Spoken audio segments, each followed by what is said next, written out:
దేవుని పండుగ కాదు, దేవునికి పండుగ. అందరు చెప్పండి అన్నమాట. దేవుని పండుగ కాదు. చెప్పండి అందరూ మాట చెప్పండి. దేవునికి పండుగ. దేవుని పండుగ ఏంటి? దేవునికి పండుగ ఏంటి? దేవుని పండుగ అంటే క్రిస్మస్. స్తోత్రం. మనం కేకులు కోసుకోవడం, మనం కొత్త బట్టలు వేసుకోవడం, మనం సరదా చేసుకోవడం, ఊర్లు తిరగడం, షికార్లు చేయడం, యేసయ్య పుట్టాడు స్తోత్రం అని చెప్పుకుంటూ మనం పండుగ చేసుకోవడం.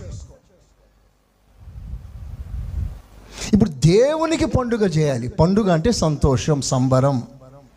ఇప్పుడు దేవునికి సంబరం చేయాలి అంటే నువ్వు దేవుని సంతోష పెట్టాలి. చప్పలు కొట్టండి ఇప్పుడు గట్టిగా, కొట్టాలి గట్టిగా.